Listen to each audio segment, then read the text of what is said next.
नमस्कार, बहुत स्वागत है आपका। आप देख रहे हैं द न्यूज ऐप के साथ मैं सृष्टि मिश्रा। बिहार से एक बहुत बड़ी खबर सामने आ रही है और ये खबर ऐसी है जिससे सियासत गरमाई हुई है। राजनीतिक गलियारों में शोर है कि नीतीश कुमार फिर कुछ ना कुछ बखेड़ा खड़ा करने वाले हैं। ऐसा आपको जानकर हैरानी बहुत ज्यादा नहीं हुई होगी और इसका कारण ये है कि नीतीश कुमार को पलटी राम कहा जाता है। और देखिए, पलटू राम के नाम से विख्यात नीतीश कुमार कुछ भी कर सकते हैं, ये बिहार की एक एक जनता जानती है। और बिहार तो छोड़िए, पूरे देश की जनता जानती है। देखिए, ताजा अपडेट ये सामने आ रही है कि सुशील मोदी के ठीक पहले नीतीश कुमार राजभवन से निकले, राज्यपाल से मुलाकात की है और राज्यपाल से मुलाकात करने के बाद की तस्वीर राजनीतिक गलियारों में ये शोर मचा रही है कि कुछ ना कुछ लोकसभा चुनाव से पहले होने वाला है।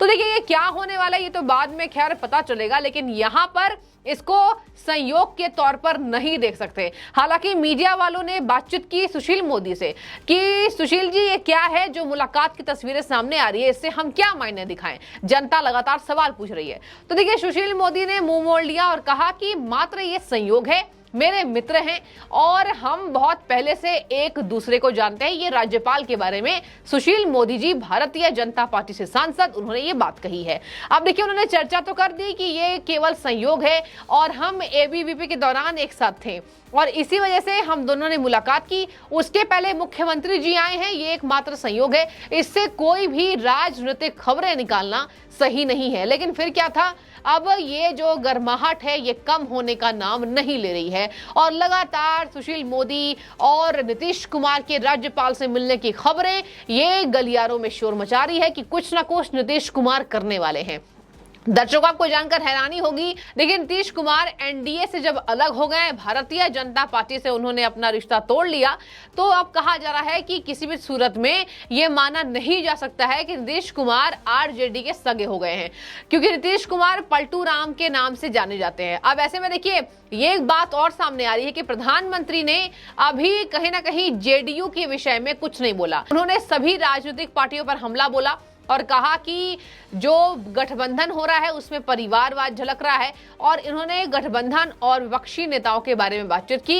विपक्षी एकजुटता पर प्रधानमंत्री ने कहा, लेकिन एक बार भी जेडीयू के बारे में कुछ भी गलत विरोध उसका नहीं किया। और आपको बता दें कि इस तरीके से जनता ये ट्वीट करके लिख रही है कि क्या आपने ध्यान दिया, पीएम मोदी ने कहीं ना कहीं जेडीयू के बारे में कुछ भी नहीं बोला है, तो कुछ भी यहाँ राजनीति में हो सकता है। ये राजनीति है और बिहार की राजनीति सबसे अलग है, इसका ढंग, इसका रंग सबसे अलग है सभी राजनीतिक पार्टियों से।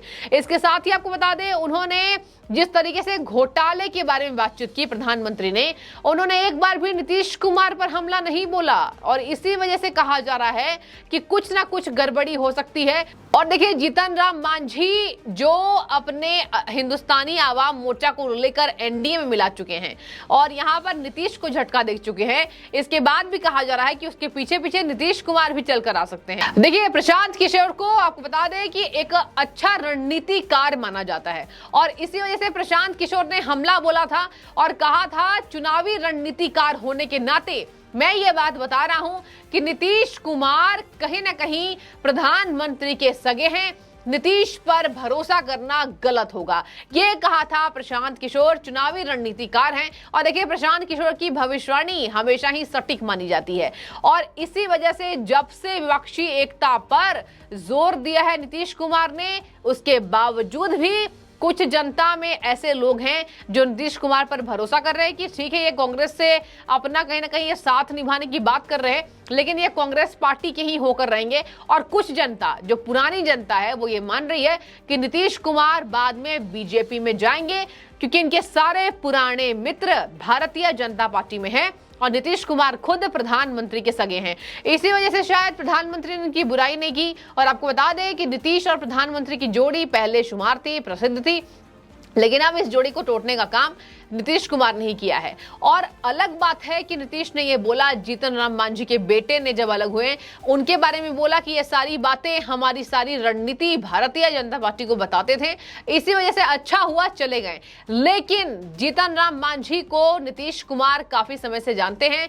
जीतन राम मांझी ने अपने पद को नीतीश कुमार के लिए छोड़ दिया था और एक दूसरे की मदद की इनका इतिहास पुराना है।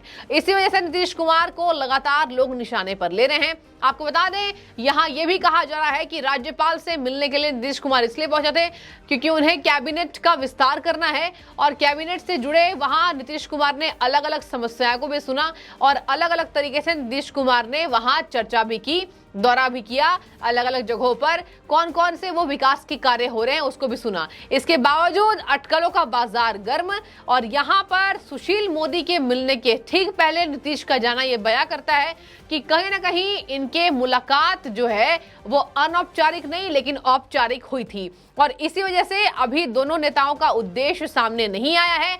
लेकिन आपको बता दें कि प्रदेश की राजनीति में इससे गर्माहट दिखने लगी है।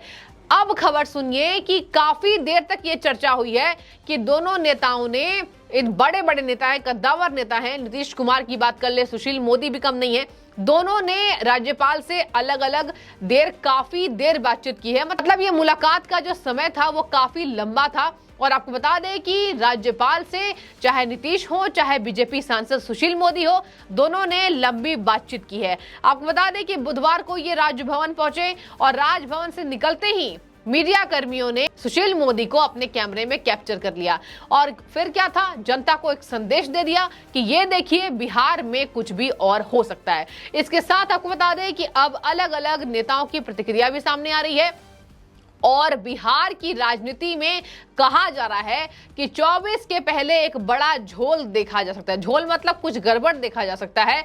नीतीश कुमार एनडीए में जाकर मिल सकते हैं और नीतीश कुमार केवल और केवल अभी कांग्रेस की रणनीति, आम आरजेडी की रणनीति, यहां तेजस्वी यादव की रणनीति जानने के लिए केवल गठबंधन का साथ निभा रहे हैं, एक दिखावा कर रहे हैं। लेकिन ये प्रधानमंत्री के सगे हैं। कितनी बार नेताओं ने ऐसे बयानबाजी दे दी है। हालांकि नीतीश कुमार ने खुले मंचों से आह्वान किया है कि किसी भी सूरत में हम बीजेपी में नहीं जाएंगे। अब देखिए यहां पर आह्वान, ऐलान और राजनीति में खुले मंचों से दावा करना और आपको बता दें आरोप लगाना, ये आम बात है, ये बेहद साधारण सी बात है।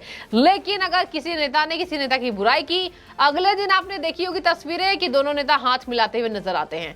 राजनीति में कुछ भी हो सकता है और इसी का उदाहरण सटीक तरीके से नीतीश कुमार देते हुए नजर आ रहे हैं। अब देखिए आगे क्या होगा उस पर तो अभी कुछ कहना गलत होगा, लेकिन इसी वजह से कहा जा रहा है कि भाजपा से इस बारे में बातचीत की जा सकती है और इस पर संगठन की क्या चर्चा होने वाली है, उसके बाद मीडिया रिपोर्ट्स में क्या सामने आता है, नीतीश कुमार की राजनीति इससे साफ होती हुई जरूर नजर आएगी। तो देखिए और आपको बता दें कि नीतीश कुमार ने राजभवन में राजेंद्र मंडपम के चल रहे निर्माण कार्यों का जायजा लिया है और वहां पर निर्माण कार्य का जिम्मा राज्य सरकार के हिस्से होता है। इसी कारण से सीएम नीतीश ने इसका निरीक्षण किया। एक तरीके से अगर आप बता दें आपको कि अलग नजरिया इसका अपनाए तो नीतीश की मुलाकात बेहद साधारण, सुशील मोदी का वहां पहुंचना बेहद साधारण। लेकिन राजनीतिक गलियारों में क्या शोर है कि दोनों नेताओं की आपस में कहीं ना कहीं कुछ बात हुई होगी, इसी वजह से दोनों राज्यपाल से मिल रहे हैं या नीतीश कुमार फिर से पलटी मार सकते हैं। तो बने रहिए, नीतीश कुमार से जुड़ी